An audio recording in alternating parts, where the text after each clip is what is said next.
And now moving on, let's invite Bodhisattva Ganguly, the Group Consulting Editor, Network 18, for a very special interaction with Mr. Piyush Goyal, Minister of Commerce and Industry. His visionary leadership has been instrumental in shaping policies that drive India's growth trajectory. Ladies and gentlemen, once again, a huge round of applause for Minister Piyush Goyal.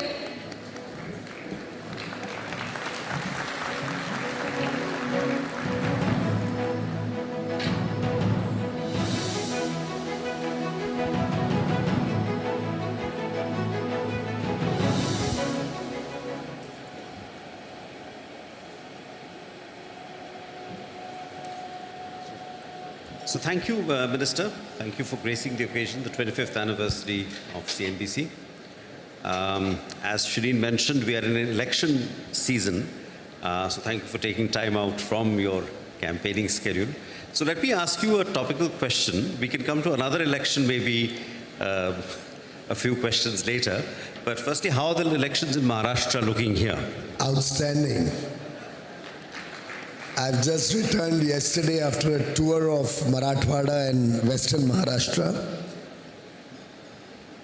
At one point of time, a stronghold of the Congress and Mr. Sharad Pawar. But I can clearly see the winds of change even in those areas. Mumbai, Konkan, of course, will be a complete clean sweep for the Mahayuti, the BJP and its allies. But all in all, now everybody seems to have accepted the reality that the Mahayuti government is going to come back.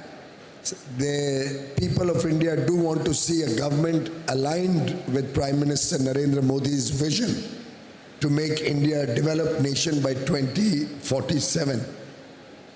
And I do think, looking at the kind of governance that the government led by Mr. Uddhav Thackeray had given to this state, people don't want to see a repeat of that. So I can clearly see before my eyes, once again, Prime Minister Modi leading from the front. In fact, he's here this evening at about 4:30 p.m.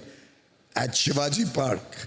And we are all eagerly awaiting the message that he will give us today. So if the Mahayuti were to get a majority, who would be the chief minister? Would it be Mr. Shinde? Has any call been taken on that? We'll decide that once the elections are over. All the four partners in the alliance will sit down, and just as we've made all the decisions very amicably, this decision will be equally smooth. The good part is all the parties hold Prime Minister Modi in such high respect that they believe that whatever decision is taken collectively by all of them and blessed by Prime Minister Modi will be final. Because in a sense, the BJP gave up the chief ministership when the Shiv Sena split 2 years back.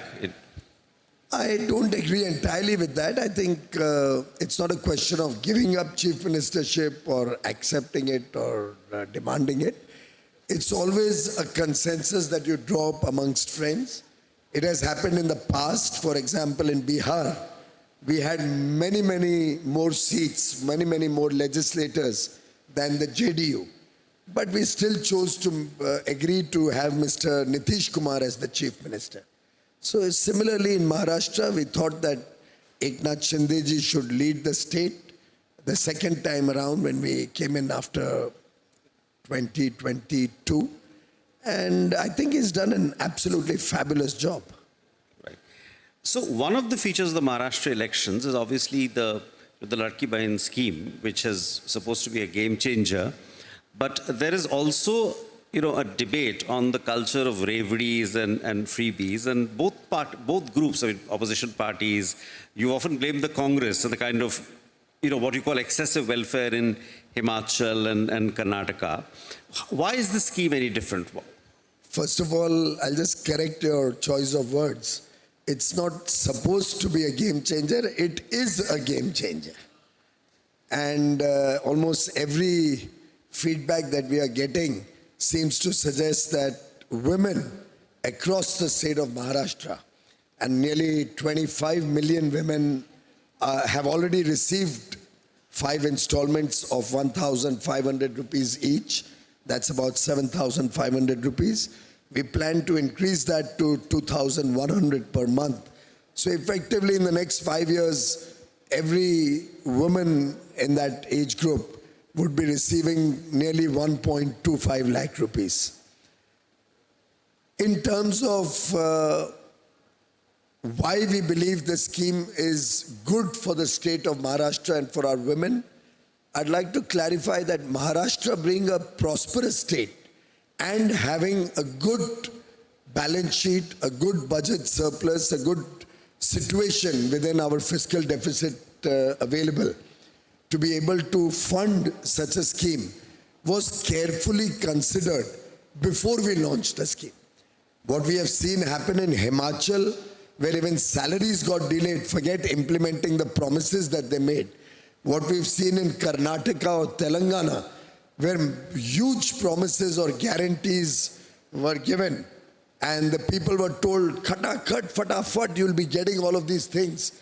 Unfortunately, for several months, if not years, they're still waiting to receive those promises or have those guarantees implemented, because the states did not have the capacity in the first place to implement it. Maharashtra, we carefully considered it, and it was a part of our budget announcement. So it was not something out of the budget or a future promise which would lead to fiscal imprudence.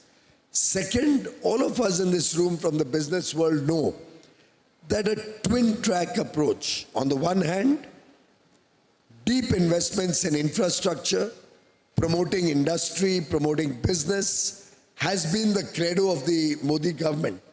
On the other hand, Prime Minister Modi from 2014 has consistently focused on bringing the women of India into the mainstream, empowering them to contribute to the formal economy, empowering them to gradually become equal stakeholders in the national political or economic agenda. Whether it is through the Beti Bachao, Beti Padhao program to ensure that the girl child does not drop out of school. And I still remember my son doing a case study in all the municipal schools, even of Mumbai, coming up with a report that lack of sanitary pads and separate toilet for the girl child were one of the main causes for girl children leaving school or dropping out of school in the classes 4 to 6, even in a city like Mumbai. But Prime Minister Modi, coming from very humble background, recognizes all the difficulties our sisters and daughters and mothers have faced. So if you will see his 10 years, whether it is building 120 million toilets to make sure no woman ever has to live a life of indignity, whether it is ensuring every household gets a cooking gas connection so that they are free from the 400 cigarettes of smoke that they have to take in, whether it is making sure that everybody gets access to health care through the Ayushman Bharat Yojana, which is now expanded so that all those who are above 70, irrespective of income, will also be covered under an additional 5 lakh rupees for the old people, or whether it is the Jal Jeevan Mission, which has already taken water from a tap directly to 150 homes, and another 2.5 years later will ensure Nal Se Jal, water from a tap for every woman in the country. 43% of our STEM graduates, and we have the world's largest number of STEM graduates every year, are women today. The idea being that we need to get them into the formal economy, we need to get them contributing to national growth, and therefore Prime Minister always said it will be women-led development. It will not just be the development of women.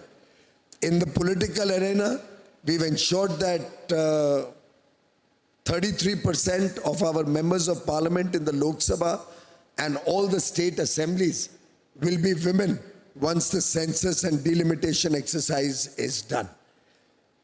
Every single aspect of a person's basic needs, Prime Minister Modi has been focusing to ensure that without discrimination, our women folk come up in life, become an equal stakeholder in the economy. And within that, we all recognize that consumption is a very important element to drive the economy. So while infrastructure and industry investments are a major priority, consumption also takes a very important role in national development.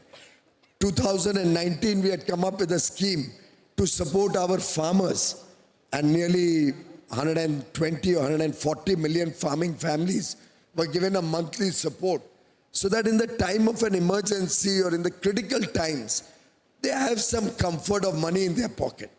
Similarly, I think the Maharashtra government has very wisely ensured that the poor or the lower middle class families, women, have a little freedom, some money in their pocket, in their bank account, given through direct benefit transfer without any middleman, without any corruption.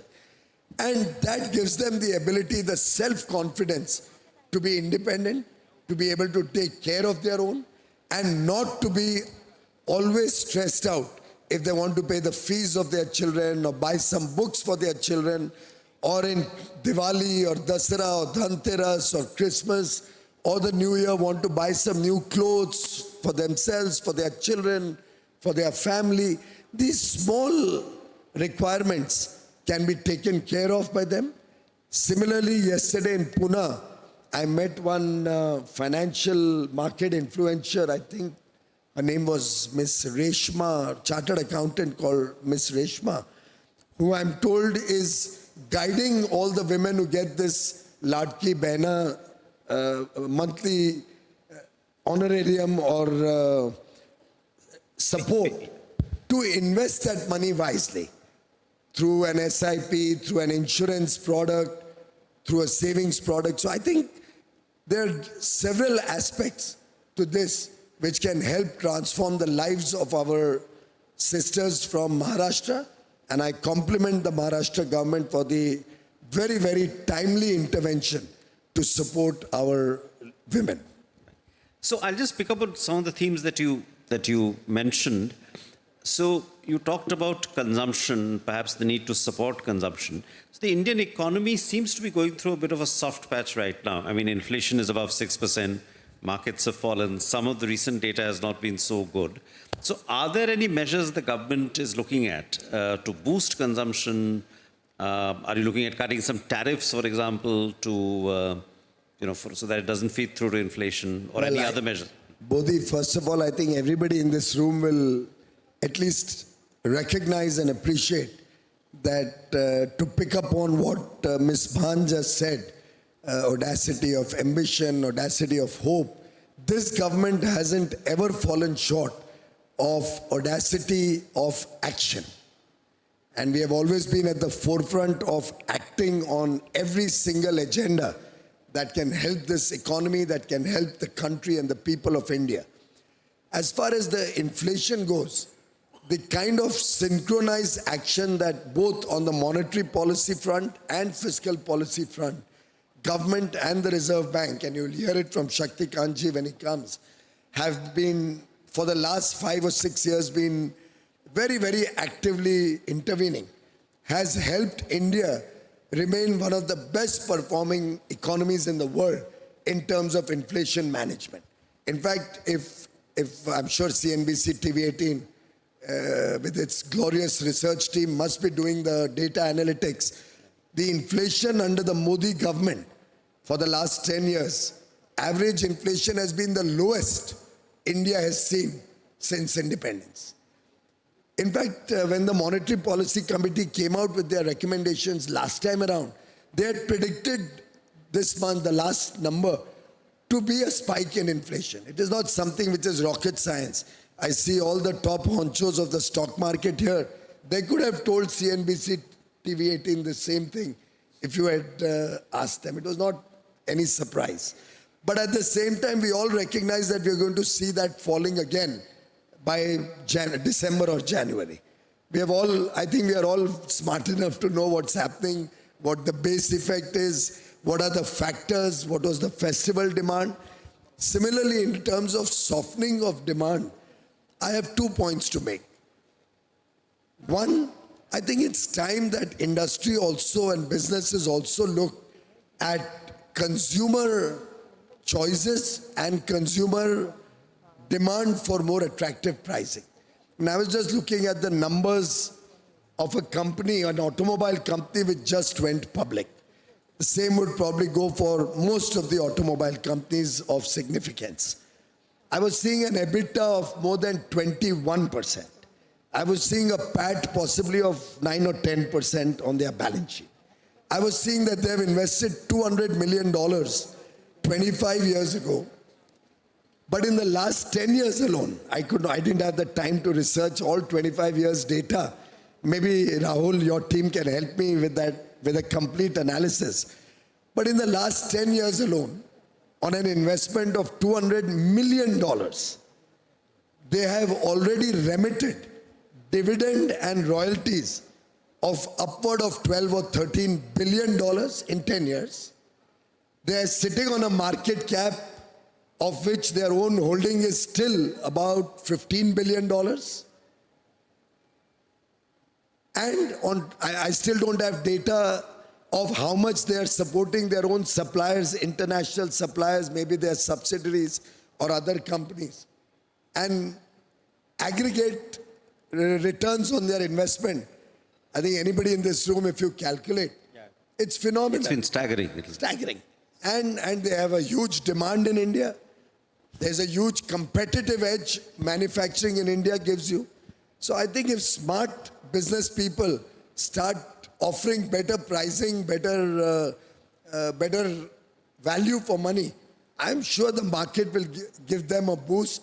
It's for them to decide whether they want to sit on high margins and then, as I read in the paper a couple of days back or maybe yesterday, say that, oh, market is softening, auto market, passenger sales, vehicle sales will be down to 3-4%, or to be more aggressive and try to capture a larger market share at more competitive pricing.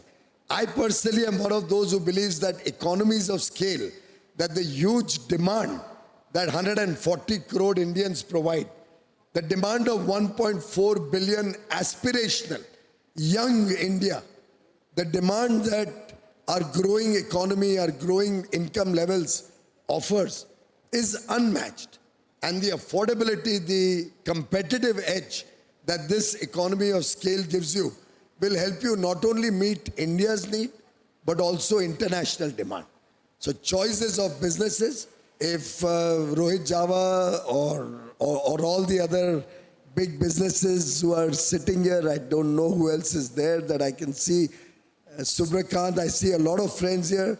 If they become more competitive in their pricing, I'm quite sure they can capture much bigger markets, get much better profits.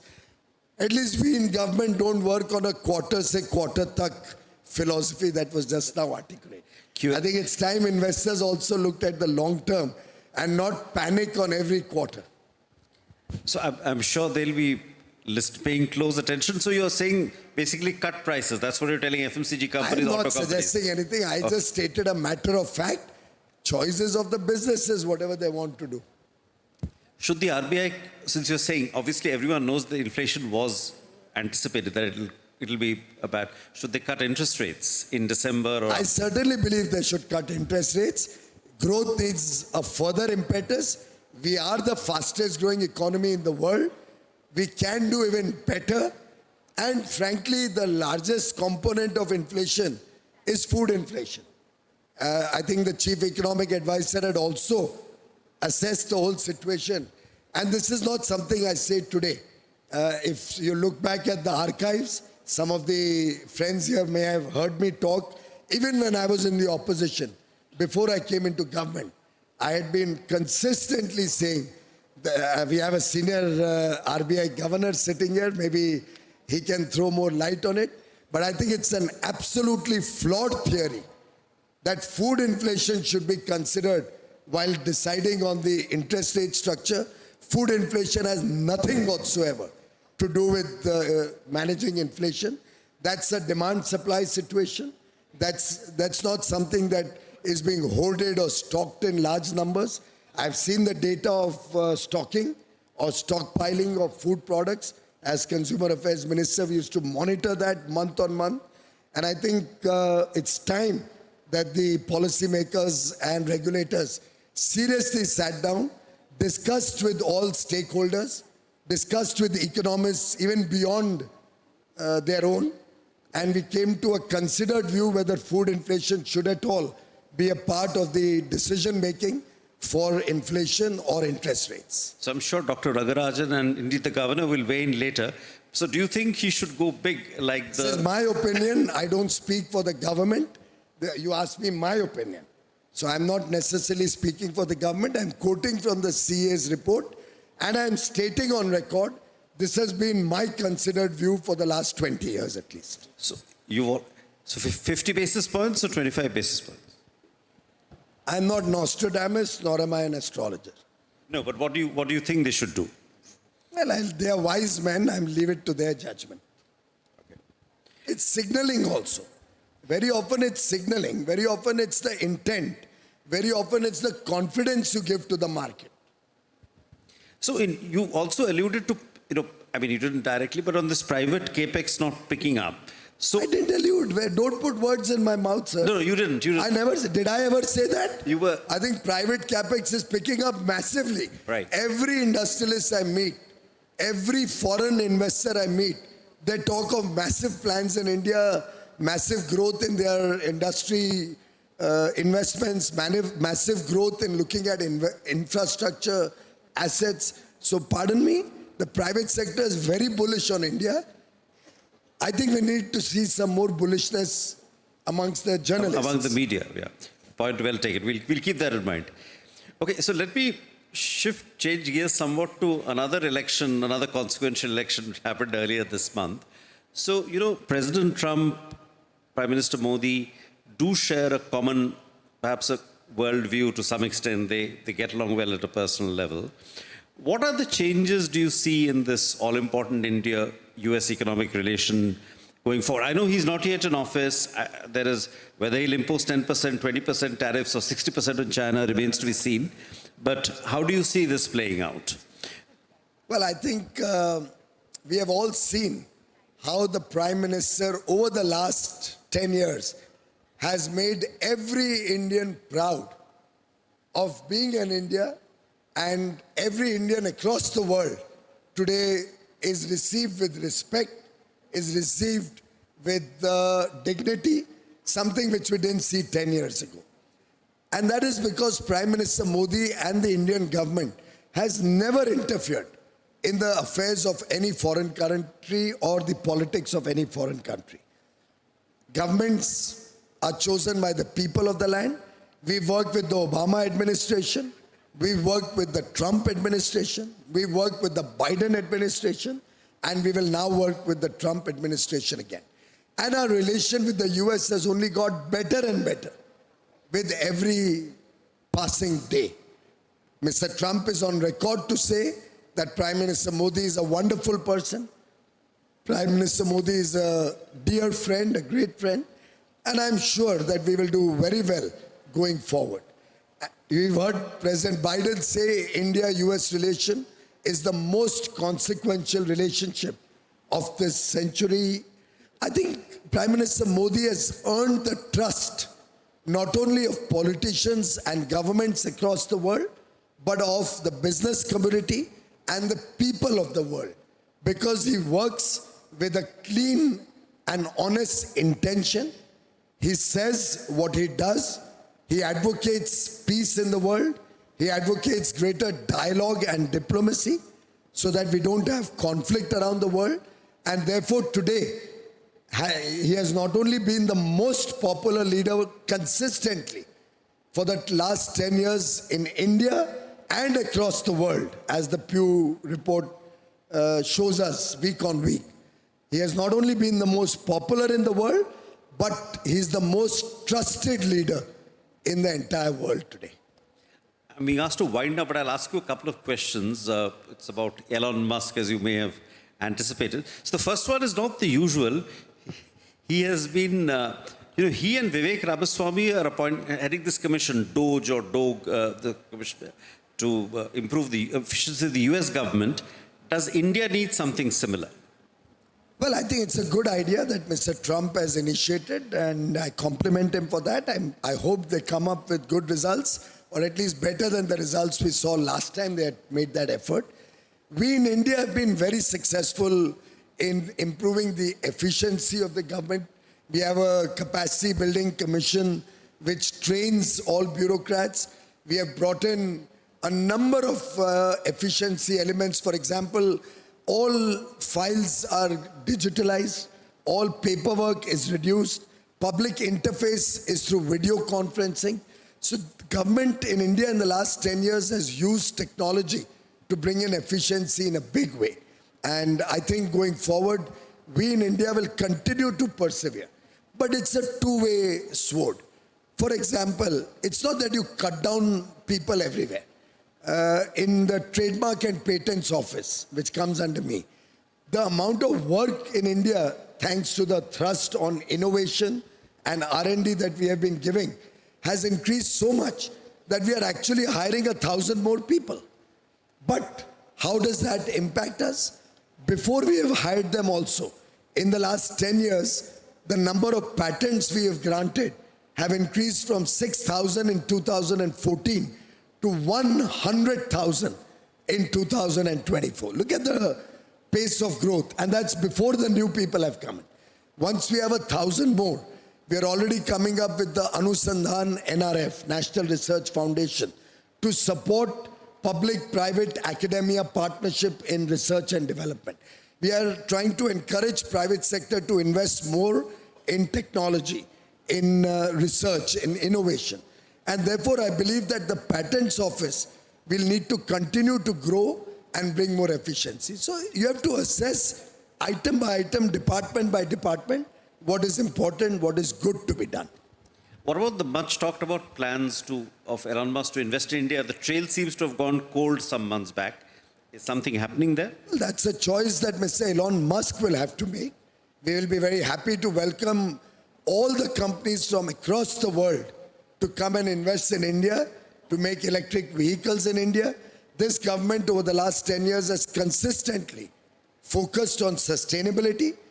We are giving a number of incentives and schemes to promote more and more adoption of electric vehicles through our FAME scheme, through the recent PM e-bus Seva Yojana. I personally have been monitoring the cost differential between electric vehicles and ICE engines. I think today, on a total cost of ownership between CapEx and OpEx, it just doesn't make sense to buy anything but an electric vehicle. It's the right time. Two-wheelers have almost all gone electric. On buses, I think it's a great economic model to go electric. With the fall of prices of batteries and with newer ideas like the plug-in hybrid, where you first run on a battery for about 100 kilometers, your passenger car, and after you run out of it, it switches to petrol. It's not a hybrid of the traditional type that we saw, let's say the Camry. This is significantly different. And the more I studied it, though I was always anti-hybrid, publicly, including on CNBC programs, I was always anti-hybrid. But when I studied the model of the plug-in hybrid, where you can have the first 100 kilometers of a passenger car on electric, and only in the case of emergency switch to petrol, it takes care of range anxiety, and it helps cut down petrol consumption probably by 90-95%. I was assessing my own vehicle's consumption or distance traveled, and I could see only 1 or 2 days in a year when I go more than 100 kilometers by car. If it's anything longer, you take a train or you take a flight. So I think it's something whose idea has come. But more and more, our buses, our trucks, our passenger vehicles are going to see electric mobility. Companies are taking on this challenge also. They're looking at being net zero, some by 2030, some by 2035. I invite industry to at least immediately look at switching over to electric vehicles or better modes of transport and logistics, and contribute to this effort to make India a great place to live in, bring down pollution, and contribute to our sustainability effort.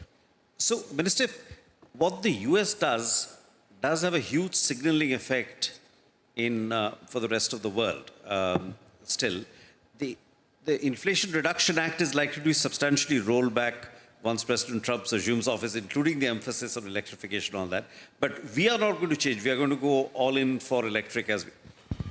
I think we are not going to change. We stand committed to promoting sustainability, and we believe, even though we are not responsible for this problem in the first place, I think everybody in this room recognizes supporting 16% of the world's population.